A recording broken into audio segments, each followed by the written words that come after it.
Motion under gravity. Motion under gravity, gravity का मतलब क्या होता है?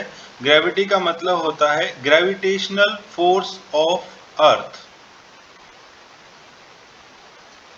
इस ग्रेविटेशनल, अब हम जानते हैं कि जहां पे भी फोर्स इन्वॉल्व होगा वहां पे एक एक्सेलरेशन जनरेट होगा, और यहाँ पे जो एक्सेलरेशन जनरेट होता है that is called acceleration due to gravity,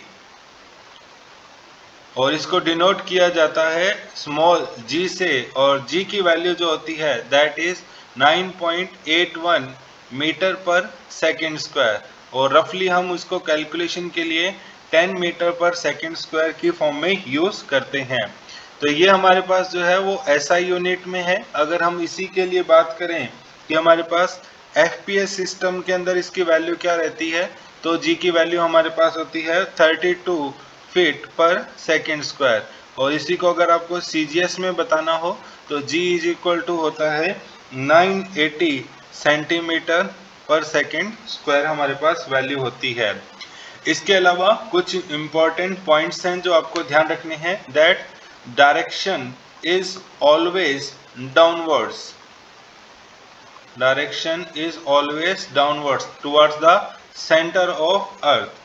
Apart from that, during the motion under gravity study हम यहाँ पे एयर रेजिस्टेंस जो है that is neglected, air resistance is completely neglected। अगर वर्ड यूज किए जाते हैं लाइक ड्रॉप्ड और released or it starts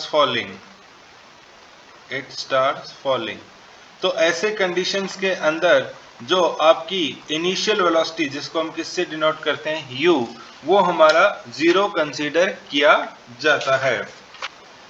लेकिन एक चीज ध्यान रखना, कहीं पे ऐसा बोल दे कि हाइड्रोजन बैलून राइज कर रहा है, तो ऐसी कुछ कंडीशन होती है तो उसकी इनिशियल वेलोसिटी भी जीरो कंसीडर की जाती है।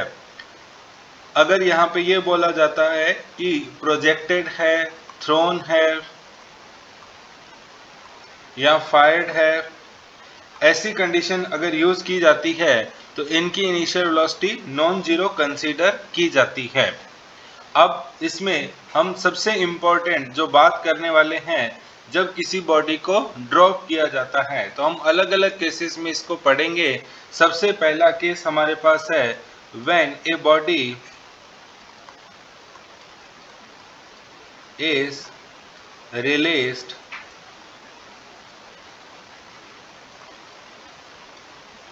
From some height.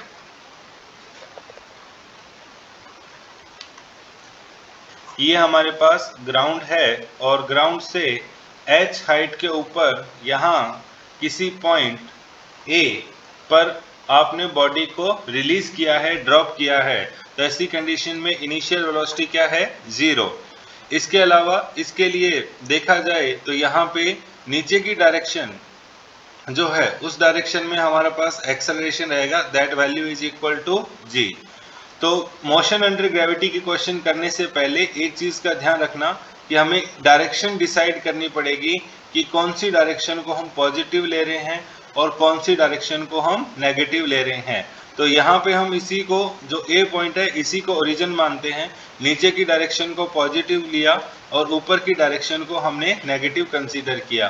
तो नीचे अगर गिरेगा तो डिस्प्लेसमेंट किधर की तरफ है? नीचे की तरफ। तो डिस्प्लेसमेंट जो एस से डिनोट किया जाता है वो भी हमारे पास क्या है? पॉजिटिव। एक्सेलरेशन ये भी हमारे पास क्या है? पॉजिटिव। और वेलोसिटी भी नीचे की तरफ रहेगी तो वो भी हमारे पास क्या आएगी? पॉजिटिव आएगी। तो सबसे पहले अगर हम बात करें कि h की वैल्यू किस तरीके से निकालोगे, तो सेकेंड इक्वेशन ऑफ मोशन हमारे पास होती है s is equal to ut plus half a t square. यहाँ पे सारी वैल्यूज जो हैं वो हम पुट करते हैं, और इसके लिए एक चीज हम ये एज्यूम करते हैं कि इसको यहाँ से A से O यानी कि ग्राउंड तक आने में जो टाइम लगा है that time is equal to t।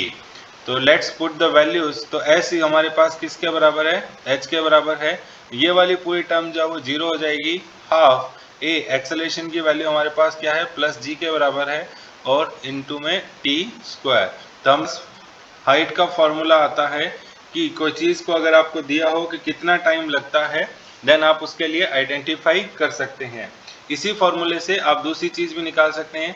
h 2 term को इधर ले जाइए तो 2h और divided by g is equal to T square, और यहाँ आप ये बोल सकते हो कि t इज इक्वल टू क्या है, √2h by g। This is called time of flight,